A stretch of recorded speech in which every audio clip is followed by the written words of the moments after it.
जय जगन्नाथ। जना अजना चैनल को आपण मानक स्वागत।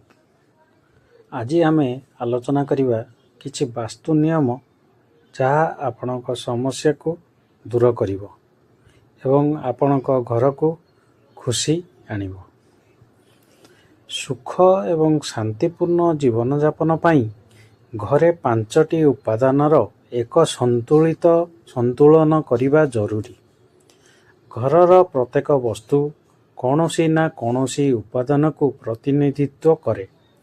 जदि घर वास्तु अनुसार सजा जाए तेबे यह घरे सकारात्मक शक्ति आने, जहाँ परिवार को सुस्थ सुखी एवं समृद्ध करिथाए।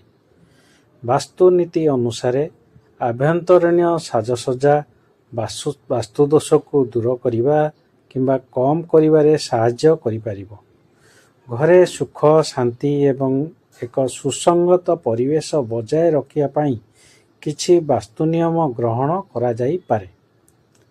प्रथमे आमे जानिबा घरे पूजा घर दिग को बहुत गुरुत्वपूर्ण बोली विवेचना करा जाए।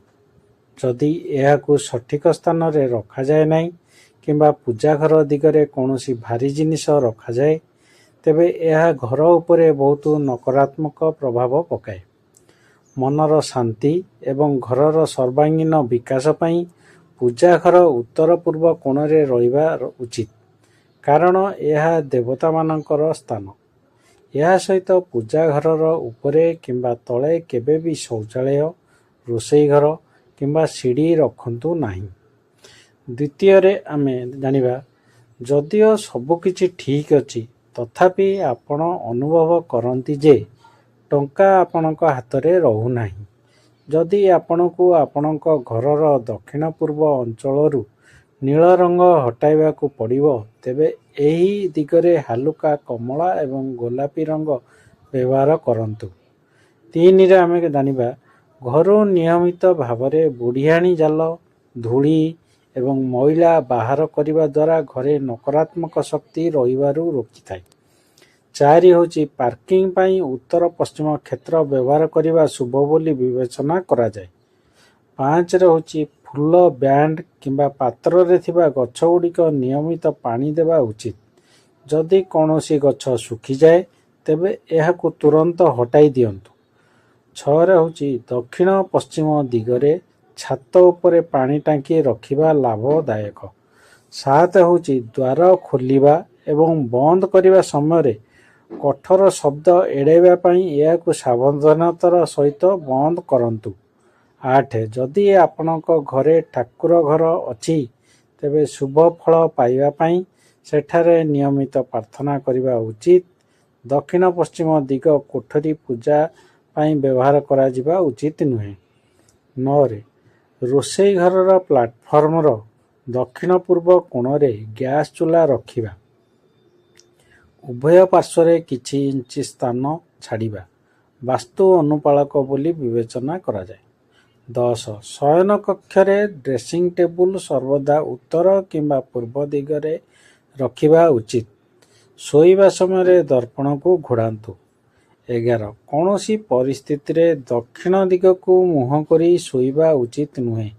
यह करिबा द्वारा अस्थिरता चिंता और निद्राहीनता होई पारे।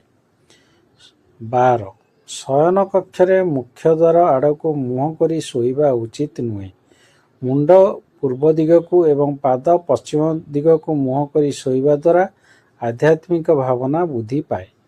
13 घर किंबा कोठरी रे काक्टस गछ कंटायुक्त बुदा किंबा पात्र रे कंटा गुछ रखिबा संपूर्ण भाव में एड़ाई देवा उचित। 14 कोठार उत्तर पूर्व पूर्व एवं उत्तर पश्चिम दिगरे हालुका जिनिस रखिबा शुभ। 15 अग्नि संबंधी उपकरण यथा संभव दक्षिण पूर्व दिगरे रखिबा उचित। 16 घरे वैद्युतिक उपकरण गुड़िकु सठिक भाव में रक्षणाबेक्षण करा जिबा उचित। कौनसी शब्द किंबा शब्द बाहर करिबा उचित नुहे।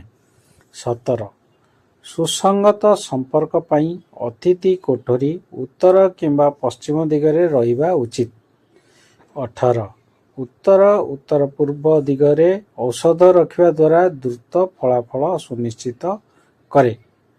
ଏହି ତଥ୍ୟଟି ଆପଣଙ୍କୁ କିପରି ଲାଗିଲା ତାହା ଲାଇକ୍ସ ଓ କମେଣ୍ଟସ୍ ମାଧ୍ୟମରେ ଜଣାନ୍ତୁ। ସବସ୍କ୍ରାଇବ୍ କରିନଥିଲେ ଜଲ୍ଦି ସବସ୍କ୍ରାଇବ୍ କରି ନିଅନ୍ତୁ।